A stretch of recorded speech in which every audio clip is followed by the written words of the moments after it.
The only other interesting part of my life at Udorn, we did fly into Laos in civilian clothes, unmarked airplanes, and going to Vientiane mostly, and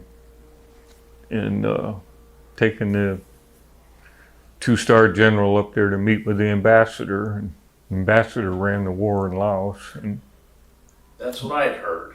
and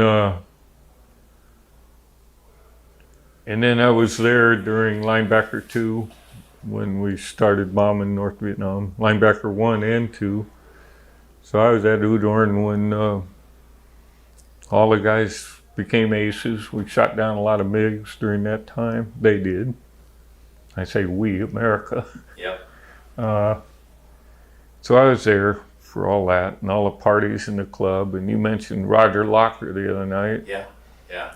I was there when they brought him back in, and Were you really? in the club that night, and the party that was going on. And then actually, that's another side story. My buddy Zeke and Cenas, the same guy I mentioned, well, you know Zeke, huh? Or did? I know of him. Byron Huckey was his wingman that day he got killed. Right. And Zeke was very well thought of. Well, Zeke's one I was talking about earlier. They came dragging into the club. I said, "Where the hell you been, man?" And then he came over to Udorn, or called me, but I can't remember how the hell he would have called me. But he was there. He came over and he asked me. He said, "Hey, you flying these unmarked airplanes over in the back? You think I'll arrange one? Will you fly us up to Chiang Mai?" He wanted the rescue party for Roger Locher wanted to go on a little retreat. And he had with him, I happen to remember the guy's name, the Jolly Green pilot that picked up. Dale Stovall. Dale Stovall. Yeah. And the two of them were there, and I said, "Yeah." And Zeke says, "Hey, I went, well," he said, "I want to be your co-pilot." Again, instructor pilots, I can fly with unqualified people. And the C-47's easy to fly, one guy. He said, "I'm a tailwheel pilot. Can I sit in the other seat?" And I said, "Sure." And and so he says, "I'll get it arranged." And a couple days later, I got a phone call from somebody, I don't know who it was, some colonel, and he says, "What the hell do you think you're doing? You want to take one of my airplanes and with only one pilot and take all these guys on a trip? And that's not going to happen. I'm not going to let that happen with my airplane." And to this day, I ask everybody, I come to these things, whose airplanes were they? Because they always told me. I mean, I got checked out by a guy in civilian clothes, and he brought his two kids with him. They're 10 or 12 years old. And we went down to Bangkok. He wanted to ride with me to see if I could fly the airplane. Came back with a load of Air America cargo. And then I flew, I won't go into all the details, but I asked him one time, "Hey, do you think I could take one of those airplanes and go to Bangkok sometime?" He said, "Yeah, when do you want to go? I'll put it on here." And I could just go anywhere. And they said, So we went a couple times. I took the airplane, and he said, "Just don't try to buy gas at a military base or from the Air Force. These airplanes don't exist." And he says, "You can get fuel from Air America, but you can't get it from the Air Force." And this guy's cussing me out. He's not going to let Zeke and Dale Stovall and take it, but I don't know whose airplane to this day. And it's interesting, another part of it, one of them, I don't remember the tail number, I have it in my logbook, it crashed in El Paso, Texas, about 2 years after the war ended. And how the hell that airplane got from the back of the Air America ramp in Udorn to El Paso, Texas? I got a pretty good idea. We'll talk after this. Okay. I got a pretty pretty good idea on how that happened. I might have too, but it would be fun when we're. That's one of those things, that's total conjecture, and there's been enough pieces that I've heard over time that maybe, depending on where it wound up at the end of Vietnam or South Vietnam when it fell, how did it get to, I got an idea. Well, that's one tidbit of my story too.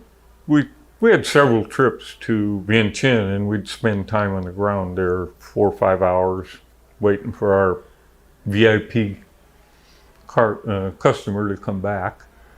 And sometimes we took Air Force generals, I forget their names, 2, 3-star generals that wanted to go to Laos. They'd come to Udor and go in our restroom, change their clothes into civvies, and then we'd take them up there in the civilian clothes, you know. You gotta wait for them to come back. But one of my time there, sometimes we go into town, sometimes we just stay at the airport. I went into Continental Air Services and asked, I met the guy Dick Douglas, who was a chief pilot for STOL operations. So I'd like to, what I need to do to work here. And we talked for a while, and he says, well, as soon as you get out of the Air Force, I'll give you a job.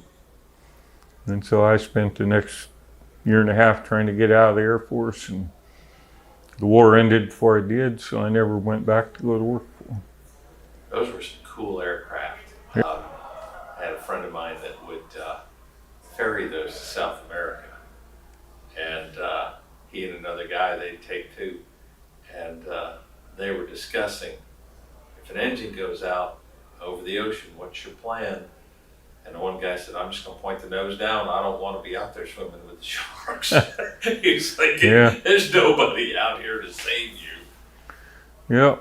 So I had a lot of...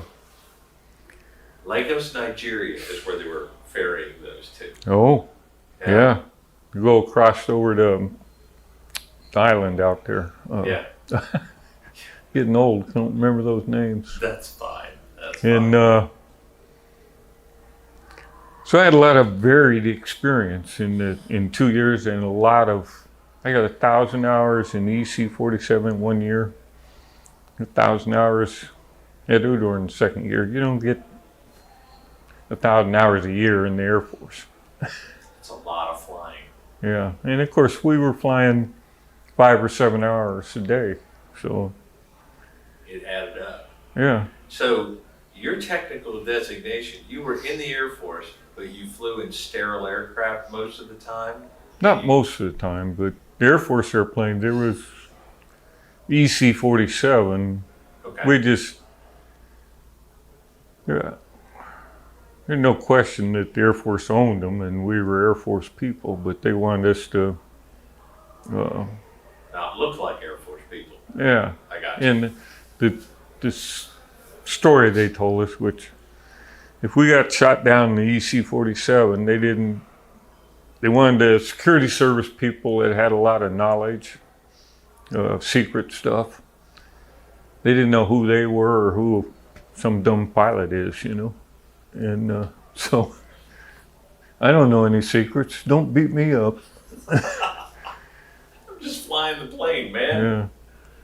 And you know, Baron 5-2 was the call sign with Baron. It was EC-47. They got shot down in Laos a week after the ceasefire, and everybody died there. And that's another big controversy that you're probably aware of. But that one I hadn't heard of. So Baron 47? 5-2. Baron 5-2. But they found the bodies of all 4 aircrew members, but they didn't find one body of security service people. And the big conspiracy thing is they were spirited off to North Vietnam or to Russia or to China or somewhere, never to be seen again. They're still MIA. And Duke, one of the security police, was saying in '75, after the war was over, there'd be F-4s that would land at NKP, and they were shot to pieces. And he's, This is well after the war was over, so there was still something going on, definitely in the intelligence gathering. You know? Yeah, I really don't know. Yeah. The only time F4s would be at NKP is if they had severe battle damage, and a short runway is better than no runway, because they normally would need more. I forgot what we had, 6,000 Maybe foot he- runway. No, he was, I'm pretty sure he said it was NKP, but maybe, we were talking about NKP and Utapao a bunch, and Utapao was B-52 base, but Yeah. that was much